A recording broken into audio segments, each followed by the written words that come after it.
Hello, and welcome back to another episode of Inclusion Starts Now. I always say I'm so excited, but seriously, I just feel like I interview people who are so amazing. And Ashley Barlow is someone who I've wanted to be on this podcast for a while, and just time has slipped away from us. Ashley is such a huge part of the disabled community, and she will share why in this interview, but she is really like such a mentor. And I am so happy that she came on to talk about what's happening right now with the Department of Education and just politically and what we can really do and not get too overwhelmed by it all. This week, I really want us to think about learning, the importance of educating. And that means not only educating yourself on topics that you really like and want to read, but other topics that like might not be your biggest interest. That is like really where you start pushing your own understanding of the world, of how people work, because we don't want everyone to be the same. That is not what inclusion and diversity is. It's learning to accept all of our differences and find ways for us to all still connect and grow more together. So enjoy this conversation with me and Ashley. Ashley and I, me and Ashley. I'm a teacher and I should know that. Why is that one so hard? Okay, here we go. Whenever I do recordings in the morning, I feel like my voice sounds so much deeper. Like I was sitting here like doing vocal. I was like, like just trying to wake up my voice. Okay, can I tell you something If I before we sound start? tired. Yes. Oh, I don't care if this goes on the recording, but so I like to do hot yoga, Hmm. and there is this instructor that I love who she's just fun. Like she makes yoga fun. What I like about yoga is it is kind of, not perfect. And it's like find your journey, right? And so she like occasionally we dance, she'll play like twist and shout and you twist and shout like as your warm up. And then at the end, she sings to us and she is like an angel, Kayla. Like she Oh has the most gosh. beautiful voice.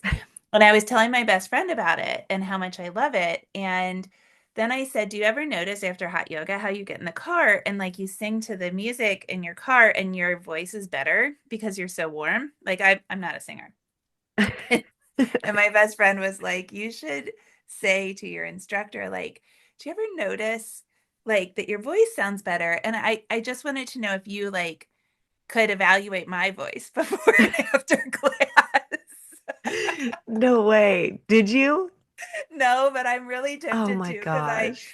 I just think it would be funny because she's really fun and funny, and I think that Yeah. she would get it right away. But if No, she didn't, I can see that because it's like you're warming up and it's warm. Like I'm pretty sure that's the whole point of like warming up, that you're getting warmer. So if you're getting warmer in hot yoga, I could right? totally see that.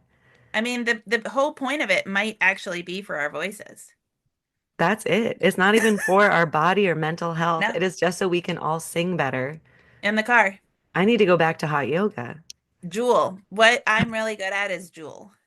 What's that? Is that the type of hot Like yoga? dreams last for Oh, so long, even after you're gone. But I know totally I'm was really like, good oh, at a type of hot yoga. Oh my gosh. it. Well, I'm not stick. editing any of that out. I don't like And to you have be a beautiful serious. voice. Don't let anyone tell you otherwise. Thank you. Oh my gosh. I knew that you would like that. In college, we used to. Oh, okay. I got to pull up my outline again.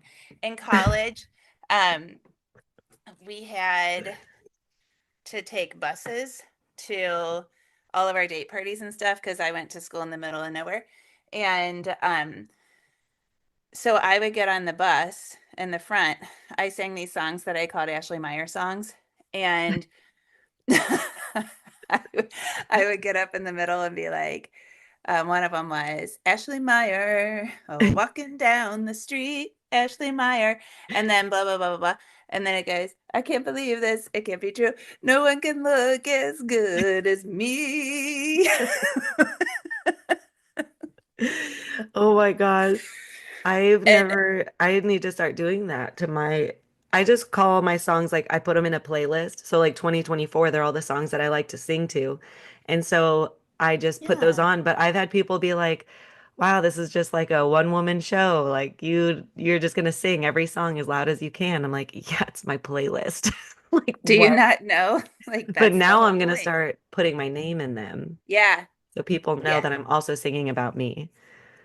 It just really gives you a stronger sense of self to focus so much on oneself and connecting with the music.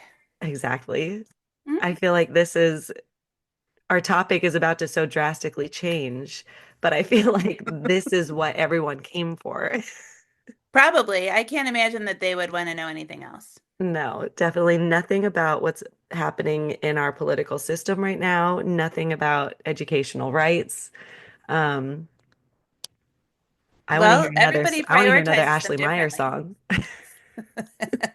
I know. I have to admit, so maybe that's a good place to start, actually. Yeah. Well, here's what I think. I think that it is so okay. So, like the overwhelm that we're all feeling, and the overwhelm hit me about a week ago, which is much later than it hit other people. But now I feel like every single time I go to social media, all I'm seeing is about changes to the Department of Ed, the reduction in size in the Department of Ed, changes at the Office of Civil Rights, all of these things. But what I think is really important here, and what one of the reasons why I encourage people to really kind of like stay in it to the extent that you can, is because that's intentional. So part of what the Trump administration is doing and intends to do is to overwhelm us such that we stop paying attention.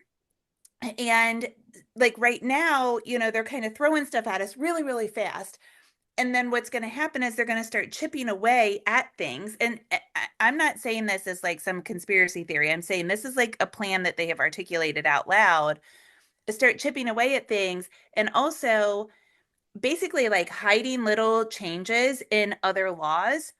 And we're so tired that we have to stop paying attention for our own mental health and our own sanity. And then big changes kind of all collectively impact us. So, Mhm. a big piece of advice that I have to your listeners, Kayla, is to find a couple of places where you want to get information about the Department of Education, and then only access those. And when you see them in your social media, scroll past them. And when you are up in the middle of the night and you go to NBC News or whatever you do to do whatever you need to do, as you're accessing news, do it very deliberately so that you don't experience that burnout.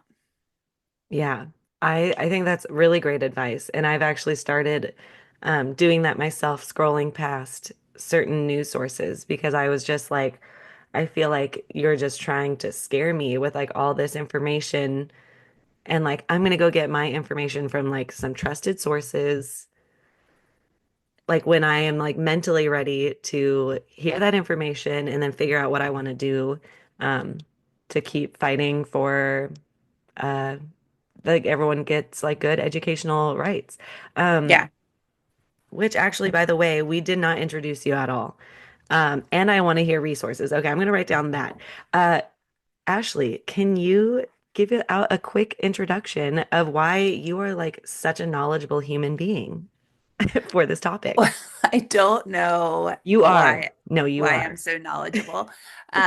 Well, I do know why I'm so knowledgeable. I'm knowledgeable because of like all of my life's experiences. So, um, which starts really early on. When I was 15 years old, I broke my back in a gasoline explosion and I became physically disabled. And walked through the steps of determining whether or not I wanted or needed a 504 plan. And then I was a teacher, and I taught German education. I also taught at the college level. And then, so I've taught K to from kindergarten through 12th grade and college students. Um, and then after a few years in education, I went to law school, and now I practice primarily in the areas of special education and special needs estate planning. For about the last 10 to 15 years, I've only represented families that have kids with disabilities, or self advocates themselves. with very few exceptions. And then in addition to that, I'm a parent in the disability community. I have a little guy who's not so little anymore, but I'll still call him a little boy, who's 14, who has Down syndrome, my son Jack. So, I see things through the lens of basically all people at the IEP table. Um, by way of special education practice, which isn't what we're talking about, but I have this really collaborative approach. And as I think about policy and I talk about policy and I read about policy and kind of like engage in this all encompassing stressful environment now, you'll probably hear some of that like fairness come out. Um, I just believe that we have to look at everything through this lens of reasonability. And I've done a fair amount of federal policy work. I worked really hard on getting ABLE done.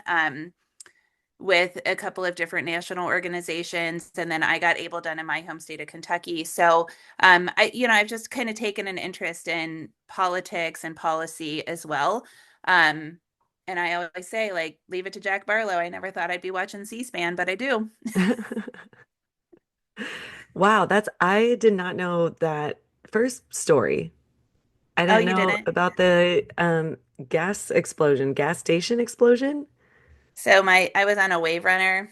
My parents still have a lake house. And when I was 15, I sat down on our wave runner and did a loop. It had not been working, and so my dad had a repair done to it. And so he was like, just hop on it and see if it starts. And I was circling back around for my life jacket, and it exploded and shot me about 20, 22, 23 feet in the air. Um, and I broke four vertebrae. So I'm actually fresh from PT right now. I've been in PT Wow. for the last 30 years, but my son and I were in a car accident in October, and I'm just having a long recovery from Oh that. my gosh. So yeah, so chronic pain, and I also have I had generalized anxiety disorder, and PTSD kind of took a strong grip of me, and so I have chronic PTSD as well. So, um, I don't necessarily identify as disabled, but technically I qualify as disabled, and I certainly understand long-term mental health conditions and long-term physical conditions, and I have chronic pain and all of that Yeah. stuff as Well, I well. remember you posting on your stories recently that like your back kind of just like went out or it was like in so much pain and you couldn't move. And Yeah, I started watching yeah, TV for like the first time in my life. Well, the first time in my adult life. So I'm a TV person now. It's I'm like a TV person. it's a whole new me. Oh my gosh. Okay. Yeah. You're cracking me up in the areas that I feel like I'm okay. Okay. You have to be lighthearted when you're talking about things that are this important. I'll tell you what I learned about TV yesterday. Yeah. I'm watching the show Younger, which is Love it. I know the show, watched it. it's cute, right? Yeah. Yeah, I And think I it's love cute. Sutton. I really wanted to name a child Sutton, and Josh did not like that name, so we did not. No, I think it's a cute name too. There's Well, it's like the actor. She's not the still character, time. but Yeah. anyways. So my husband said, when did that show come out? And I was like, I don't know. Is that something I need to learn? And he said, well, yeah. And I was like, well, I mean, I don't really care, but since I don't watch TV, I need to know, is that something that TV watchers know about their show? And he said, yes. So I had to look it up.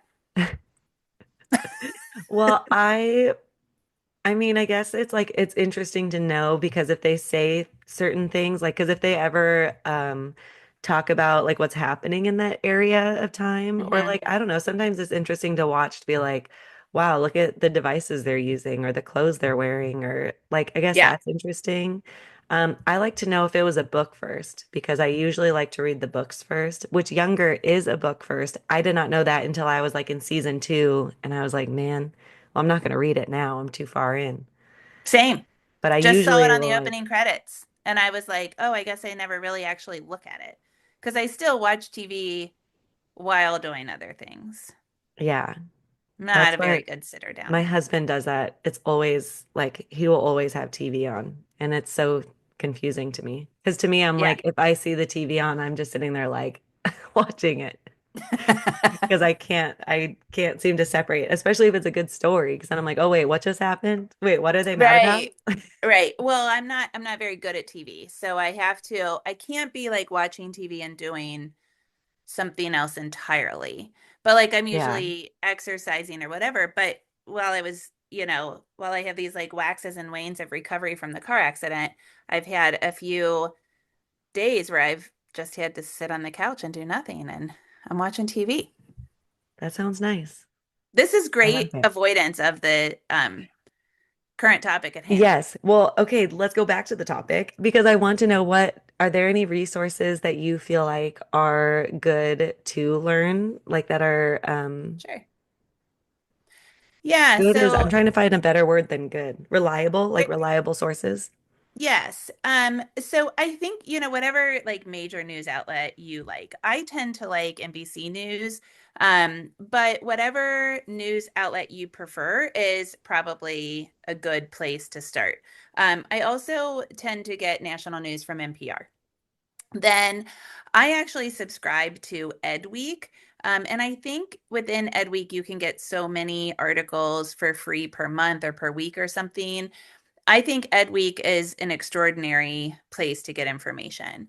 In addition to that, if you are particularly interested in the disability community, most of your national organizations have a policy arm. So, whether it's Autism Speaks or IDA or the National Down Syndrome Society, National Down Syndrome Congress, um, you should probably be able to get information from those places.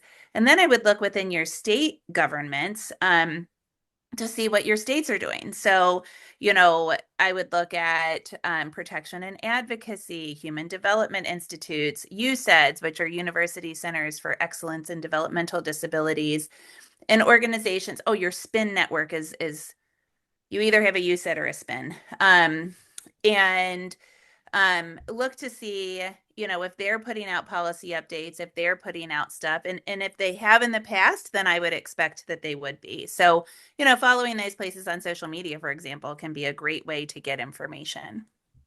Yeah. Yeah, that sounds great. Um, I know I've definitely been very overwhelmed. Because we're on month 3 and it just feels like every day we're getting some new piece of information and it does feel really overwhelming. And I feel like even after the LA fires, like we talked about how overwhelming mentally it is and emotionally for people who like don't even live there, but Hmm. they're watching all these videos of houses burning down and interviews with the families and just like someone was telling me that it's like putting our brain is thinking that it's like happening to us because we're like, getting so much real time information that like it is very overwhelming. And then it could be so overwhelming. Like people are disassociating. People are just like, you know what? I'm just hoping it's not going to be like, it's not going to affect me too much. Like I don't really know what to do. Um, Yeah. I mean, that's and why I yeah, started doing things online. So I post stories on Instagram, and I started a special series on my podcast, which is called the Collaborative IEP Podcast, in order to summarize things because I was going out and getting the information because people were asking me. And then I started to do these summaries because people were like, honestly, it's too overwhelming for me to weed through all the information and all the conflicting accounts and all the different mentalities. And they were coming to me because they do find me to be able to present this information in a fairly, I don't want to say neutral way, but objective way. hmm, And so that's why I started to do it. I mean, I look at it anyway because it affects me professionally. And one of the examples of how it affects me professionally is in the first few weeks of the administration, I had a case that involved where I thought I was going to need to file an Office of Civil Rights complaint. And remember, I can't talk a lot about cases, right, because of yeah, confidentiality, but I thought I was going to have to file a complaint within the Department of Ed's Office of Civil Rights. And there was tons of information coming from tons of different places that was indicating that the Office of Civil Rights wasn't really pursuing claims right now. And they maybe weren't even like looking at complaints. And so I had to like completely revamp the way that I was handling this particular case from any way that I would have done it before.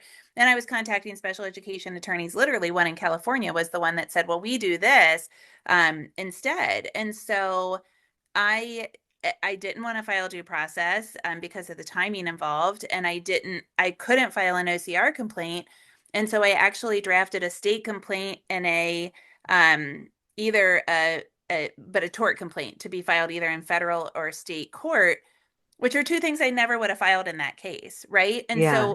so, from my perspective, it's really important that we stay abreast of these things because they really help us to make decisions in actual real life cases right now. Yeah.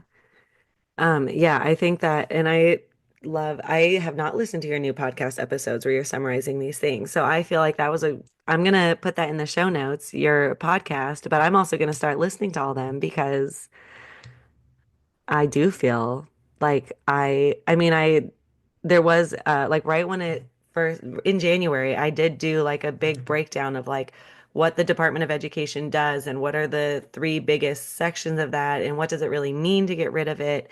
Um, which now that it's been a few months, I don't know if the information has kind of changed at all. Because like, what do you think about like can they get rid of the Department of Education and what do you think like that would look like?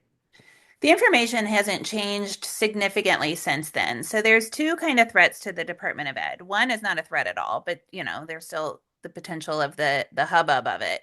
So two different ways that are being threatened. One is that Representative Thomas Massey, who is from my home state of Kentucky, has filed a bill that has requested that the Department of Education be completely eliminated by December 26th of 2026. So, 18, 20 months from now.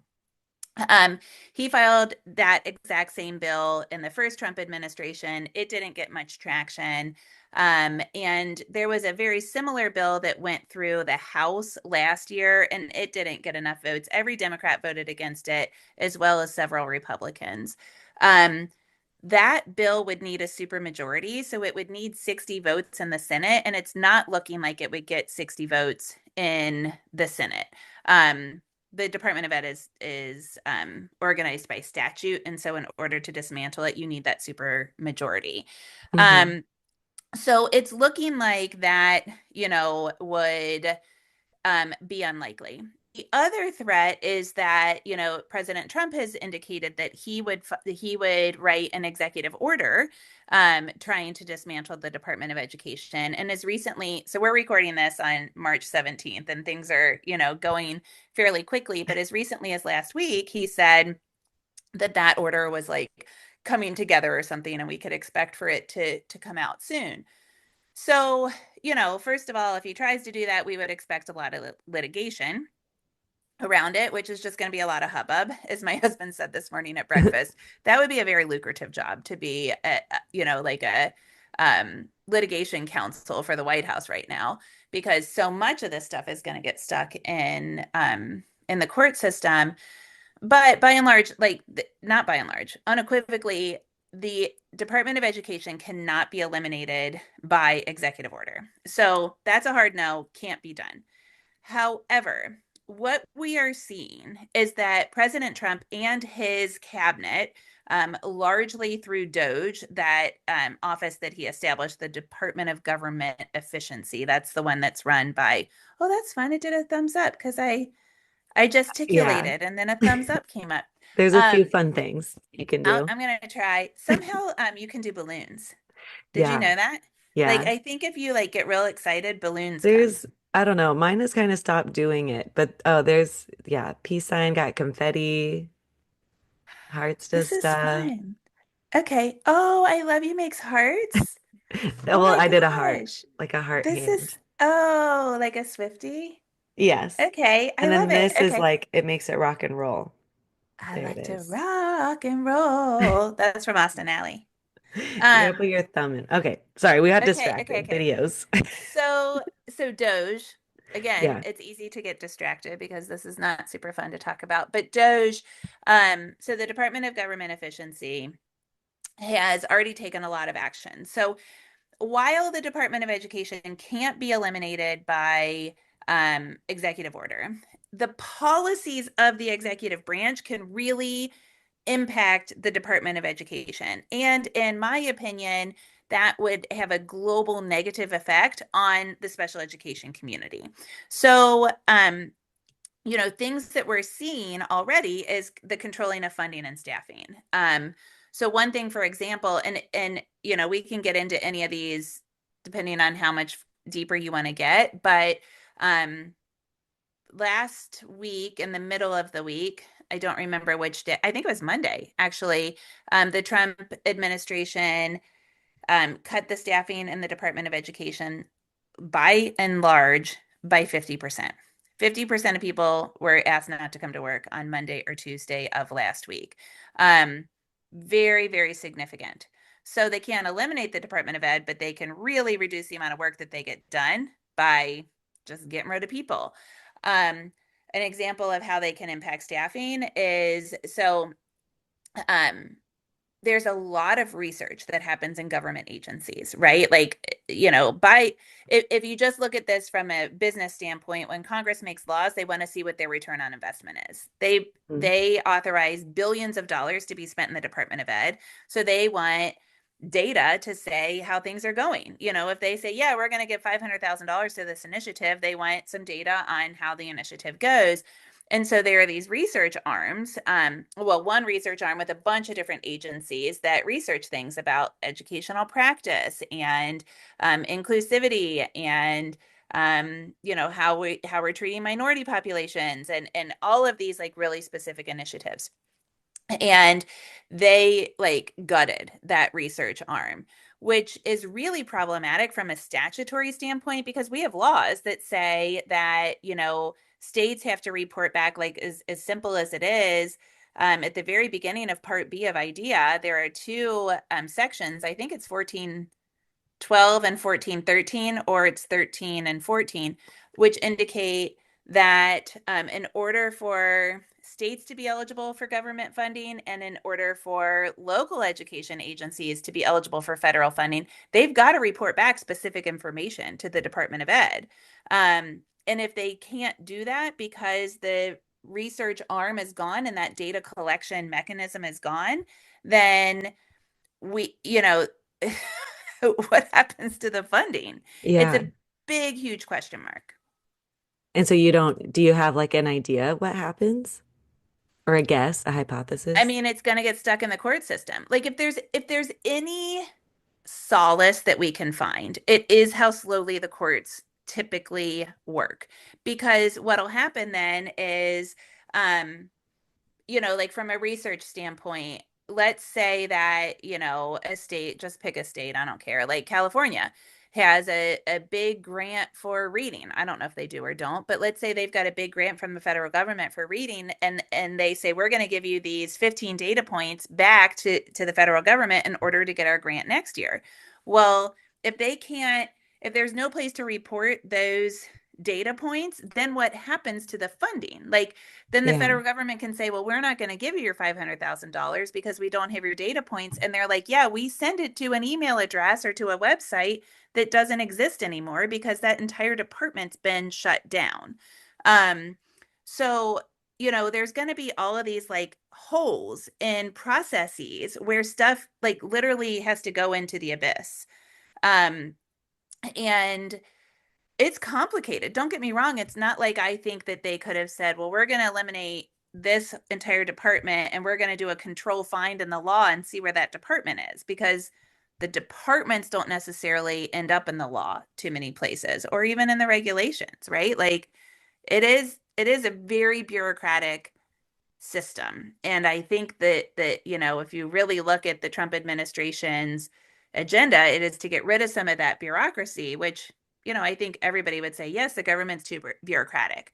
But to come in with a chainsaw, it Yeah. is as Elon Musk shows up on stages oftentimes with, and completely eliminate things with it appearing with what appears to be very little foresight, is likely to cause a lot more rigmarole in litigation as my dad would say, grief, crap, and aggravation than what is necessary. And the sad thing is that it's America's children that are at the heart of that. Yeah. Yeah, my partner has his theory of all this is that they're basically trying to make these like government entities like look bad. And so people are like, well, then why are we putting money towards the Department of Education? Or like, how about someone else leads it or some like, and basically like privatize things. Which I do remember his first term, like Betsy DeVos was the person in Secretary of Education. Yes. That Yes, she was. and and she was like very big on private schools and I just kept thinking like I don't know. I don't even really know if I could say that it's only Trump that has made private schools more. I mean, I feel like this might be a different conversation, but like privatizing things, I do feel like I because like we're about to start public school, my kids, and we are like we have had people ask us if we're going to go private. And I was like, why would I go private? Like I was a public school teacher. I sub in the public school system. I trust that the system is gonna like I'm trusting the system. I'm trusting that I can still be a part of that system and like I like, I want to still support it. And so yeah, it's been interesting hearing that like that's my husband's theory is that that Trump is trying to I privatize mean, everything. yeah, I don't necessarily think that's even theory anymore. That is an articulated goal of this administration. So another thing that they can do, like we said, they can't eliminate the Department of Ed by executive order. They need Congress, but they can control funding and staffing. Another thing that they can do is they can move departments. Mhm. And so what they are suggesting is that they move the OCR, the Office of Civil Rights, to the Department of Justice entirely. That would have a ginormous impact. So, the off and by the way, first of all, they've done a lot within the Office of Civil Rights already. So, we've got some executive orders that have to do with gender ideology and kind of this like anti-DEI ideology across the board. Mhm. And so what the Trump so the Office of Civil Rights that's within the Department of Ed, what it has traditionally done is it has protected students against discrimination in schools. So it has handled bullying cases. It has handled cases where students are discriminated on the basis of several protected classes, such as disability, gender, race, religious affiliation, even affiliation with the Girl Scouts, or at least with the Boy Scouts. I think also the Girl Scouts. I keep meaning to look that up because I keep having to say that one as like an interesting class. Um, and so like the OCR's made a complete 180 since Trump took office. And they are now opening investigations against states to promote President Trump's anti DEI initiatives, and they're relying on these executive orders to do that.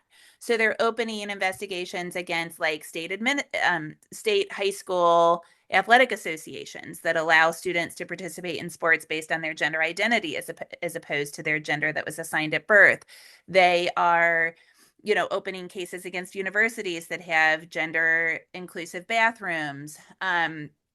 And they are going to states and saying, hey, if you don't stop this inclusive action, we're going to take away your funding. And we're seeing that happen more and more often. So the OCR is already doing all this other stuff. And then they're saying, in fact, we want to move the OCR over to the United States Department of Justice, take it out of the Department of Ed entirely, and pick it up and move it over to the Department of Justice. So what's interesting is the Department of Justice hasn't done that in at least years, right? The Department of Ed was initiated long time ago. So they at least haven't done that in a very long time, which would slow it down because they have to figure out how to do it. So Yeah. the protection of student civil rights would happen at a much slower pace, and it would also become more politicized and arguably less funded. And In would it be addition to like that, less inclusive? I mean, like that, it sounds sure. like instead of fighting for kids to have the right to go to the bathroom in the place they want to go, where they identify, they're like taking that option away. Like it, Yes, without a doubt. In inclusion, we think about the big problem is that um, by and large, the Republicans or Trump's administration at least is so anti-trans community and anti-LGBTQ plus community. But people with disabilities are in protected classes with people in those communities. And so then the spinoff on the disability community is significant. So, yeah, it's like we always say, if we could disentangle some of these protections, then we could handle the ideologies together. But in fact, like if we just kind of like broaden the lens to humanity, yeah, it's really sad. It's really sad what's happening. And then, like the objective things that would happen. So, when the OCR comes in, they do these school compliance reviews. So those would undoubtedly get slowed down and reduced in volume if we move it over to an entirely different place. And in addition to that, the federal DOJ has traditionally focused on litigation as opposed to administrative review. And so rather than calling up the OCR and saying, hey, we see discrimination, filing a 1 page or a 5 page complaint, parents would likely now have to actually file a lawsuit because the DOJ is litigation oriented. And that would have significant impact. I mean, who knows what would happen to their investigations and that sort of thing. So, reprioritization, less funding, more litigation, um, and everything happening at a much slower pace. That's significant. So yeah, that's number one. But then to get to the issue that you talked about with these block grants and privatization of schooling. So basically, another like we're still in this subcategory of they can reduce funding, they can reduce staffing, and they can move schools to they can move departments to different places.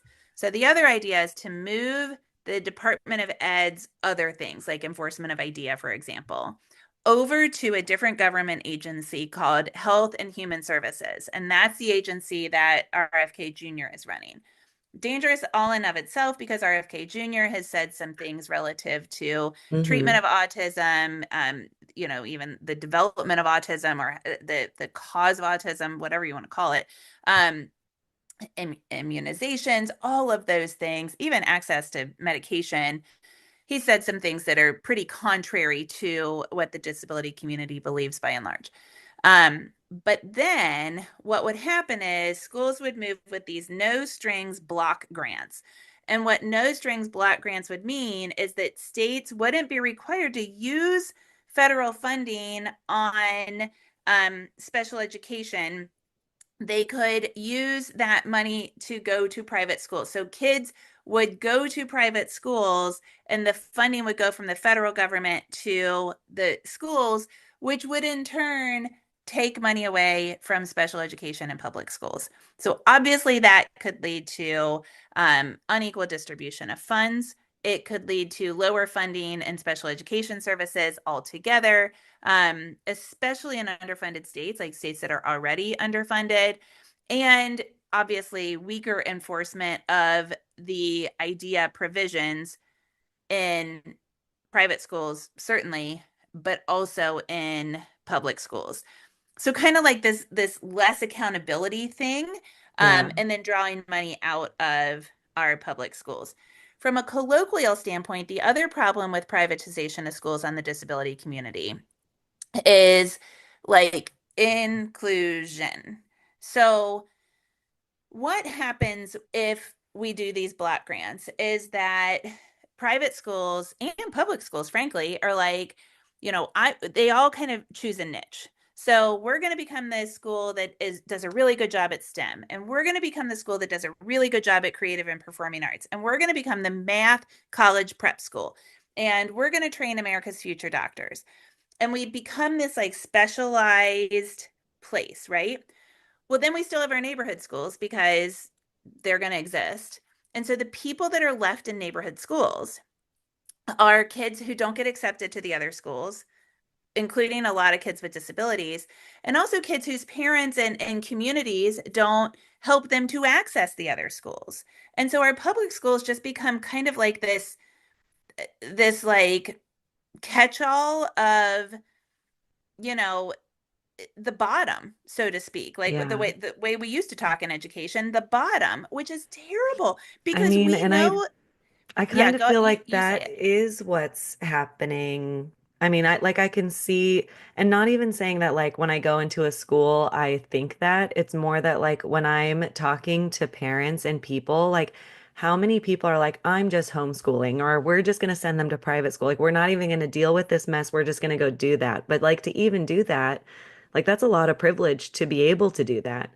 And I mean, I think that is like I don't, I mean, because yeah, and I think it's a lot of like, I mean, it's going to be so individualized by like each community's own culture. Um, because I mean, I know that I personally, after Trump got elected, I started going to like my school board meetings, because I wanted to hear like what was happening in my public school system. Like my kids aren't even technically, I just enrolled one of my kids. And I was like, no, I want to know now. Like I'm not Right. I'm here. Like I'm here for public education. This is important for people to all have access to education. And like how can I support that we continue to be able to all learn together successfully? And and I mean, I keep encouraging people. I'm like, you and a lot of I mean, okay, I don't know if a lot of school districts do this, but I mean, mine also puts like they have a Zoom, like you can watch it virtually every night. So if you can't even every night, every meeting. So if you can't go to the meeting, you still are able to like access the conversation. And I feel like there's a lot of Facebook groups where you can like get involved in your community and hear what other parents and teachers and people are talking about. So I feel like there are so many things that you could do because I know like looking at the broad, all of America can also feel extremely overwhelming because I'm like, what am I and all the way on the West Coast? Like, well, how am I going to help some like random school in South Carolina? Unless they like hire me like that, like it's kind of hard to like really support everyone. So I'm like, what can I do and see? Like, how can I help and like see a change or make sure that my voice is being heard in my community? Um, so I hope more people get involved that way. But Yeah, I mean, and like the research, Kayla, is so clear. We desegregated schools in 1954 in Brown versus Board of Education. 1954.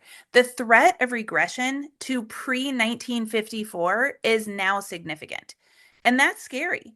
So the what we know is that the research indicates that inclusion works for all students. It works for disabled students and it works for their non-disabled peers.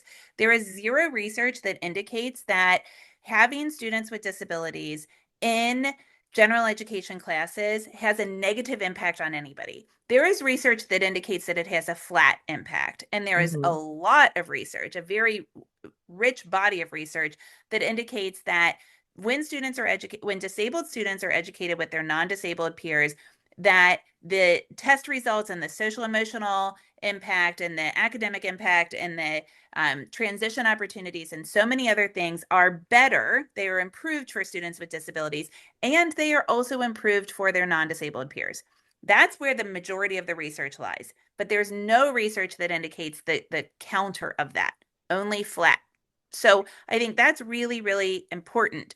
And so if we are taking all of the general education population, or even 60% of the general education population, and we are moving that elsewhere to private schools or to public schools that have this very specialized, like magnet type feel, then we are getting rid of inclusion because it's kind of like inclusion by like lack of inclusion by reverse elimination or something like that.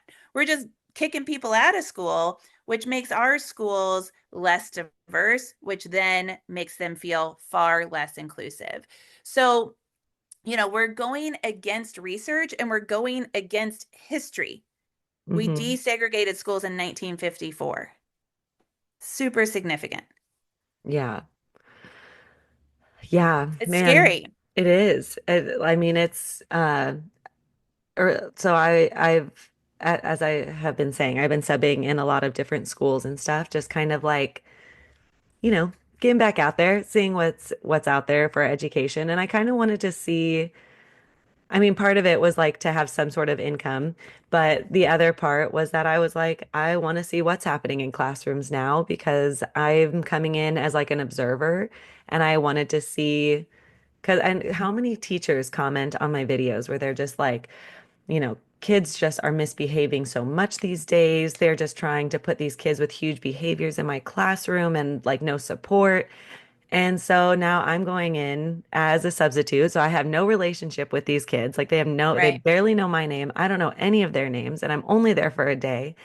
And it has been really interesting to see also because my district, I would kind of say my state is like pretty for inclusion. Like, Hmm. and I know my district, I don't think they even have special ed classrooms. They're there as like sensory rooms for like people, anyone can go and use them.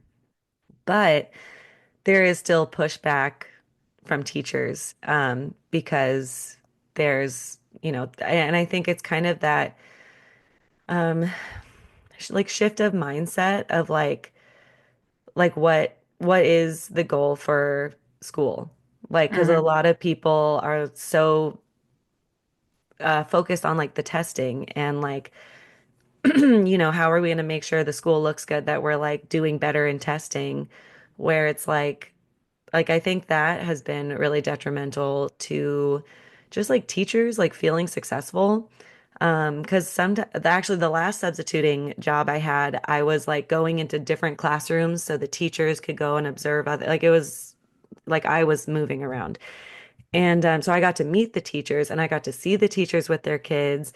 And I would just be like, wow, this is such a great community. Like, you guys have such a great relationship. Like, the kids are working so hard. Like, and I was saying this, and almost every teacher was like, well, I mean, as hard as they will. Like, there was such like this like negative feeling that they like, because the students weren't perfectly understanding all of the information that they were feeling Or down looking about like they their were own attending to teaching. something, even Yeah, if and they I weren't. was like, Yeah. "No, are you kidding me? Like you're doing so much." Like, and I think that positivity just is like really hard to find. I think, people like feeling like that they can relate on hating something, but at times I'm like, "No, you guys, the education system is doing great stuff." Well, it can be. And we're all doing great stuff, and people need to like remember to celebrate those like I mean so many, I feel like that's trending so much where it's like celebrate small wins, like celebrate those tiny Right. things, but like I just don't I think down to people's core that's like not always being felt. And with all the scary stuff happening politically and with like the Department of Education changing and all these things that are like supporting minority groups, I just think it's like harder to remind ourselves like where those like glimmers of hope are or like how we can make positive change still. Well, But I think I being think that's, educated is really important. And you are educating well, me a lot today. I think that you raise a really important point. I'm happy to educate you and your audience, from my perspective. But I think you raise a really important point that I'm going to put on my advocacy hat for a second, because, I work as a special education attorney in Kentucky and I work as an advocate in almost all 49 other states. And um, one thing that I will say is this. So, when you are a teacher, and you know this very well, Kayla, you and I have talked about this on in other discussions. You have no idea what the interest and values of that student's team is. So their therapists, their parents, their grandparents, their religious leaders, their future employers, right? And so if you look at the purpose of IDEA, the federal law that govern gives us most of our information about educating kids with disabilities in school, what it says the purpose is to prepare students for further education, employment, and independent living. So, all of school, all of special education, not all of school, but when they're in special education, we should be preparing them for future education, employment, and independent living. And that has a ginormous component to it that schools oftentimes miss, and that is, what are the families plan to do? Right? Hmm. So if we've got a child with dyslexia that really struggles to read, do we are we expecting them to go to college? Are we expecting them to go to trade school? Or are we of the mentality, and this is an okay mentality, that, well, they can't read, so they can't do much of anything, right? Like all of those mentalities are okay because they are unique to yourself. And so I have a child with Down syndrome, and the Down syndrome community, what people do for work is very largely varied, and not as much tied to aptitude, whether it's, your adaptive skills or your academic skills or your activities of daily living performance. They're more tied to family values. So am I preparing for my child to go to college or a college program? Am I preparing for my child to work in like a big industry, like bagging groceries at the local grocery store? Am I preparing for my child to work in a small business in my community? Am I preparing for my child to ride in my car with me to and from work or to access public transportation? Am I preparing for my child to work in a sheltered workshop where they're sorting screws or stuffing envelopes all day long, day in and day out, and taking the bus back and forth? Or am I prepared for my child to be in my basement listening to YouTube for 8 hours a day? You know, those all of those things are okay, right? Like if we look at all those things with zero judgment, you might say, that's not for me, or that's not for me. That's totally fine. But all of those things are possibilities and things that are occurring very, very frequently in the Down syndrome community and the greater IDD community. Schools and teachers and administrators and all of the people on your IEP team need to know where you are in that mentality, right? Hmm. Where are you preparing for future education, employment, and independent living? Because we the breadth of possibilities is so significant that there could just be a ginormous like um lapse in communication. And so we might be saying, yes, this is wholly inclusive when it doesn't really match what we're looking for. So the whole idea here is there's no special education room in the real world. Does that make sense? Yeah. No, I actually feel like I have so many opinions and things. I guess what I will say is I have worked on and I can't seem to remember what it was called, but I did work a lot with the deafblind service in the two deafblind organizations I worked with transitioning out of the public school system into independent living. Like what is your version of independent living? And we did these meetings where they weren't an IEP meeting, but it was a meeting with people in their community talking about, what are the students' like strengths and interests and things that we know that they don't like. Um, and we would have the student there advocating for themselves however they could. Um, and really trying to focus on like how can we get them to that next step, because a lot of times in the public school system we would meet students who were like 20, 21, about to be out, and sometimes we'd be like, okay, so when's their last day of school? Like, is it the day they turn 21 or 22, or do they get to finish out that school year? Like, do they get to go to the summer program? And like even that question, people would be like, "Oh, I guess I don't know when his last day of school is." And it's like, Yeah, okay, so that's like coming up. Like, do you like right, where are you going to go after that?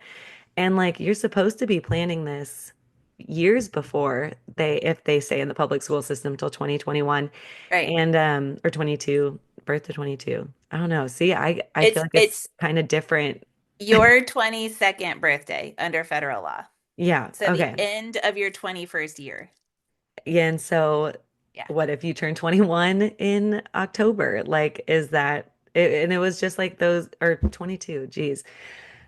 So it's interesting to, because that is something that it's like, my standards or my expectations for like me or even my family could be different and that's okay, which Yes.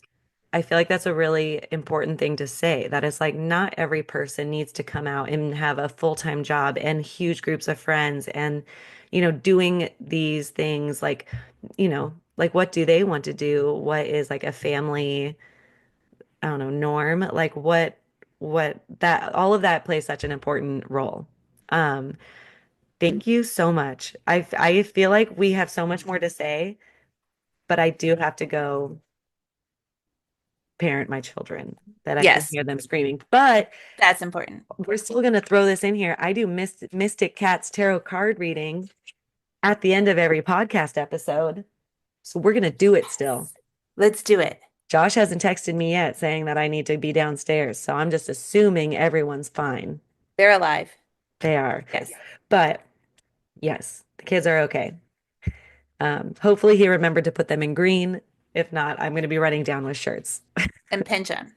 Yes, first I will Yeah. pinch the crap out of everyone in my family while I'm wearing my green romper. Okay, so usually it's a question. It could be like any sort of question that you want. Some people have been very specific. Some people are like, how's my week gonna go? How's my year gonna go? How's my Okay. job gonna go?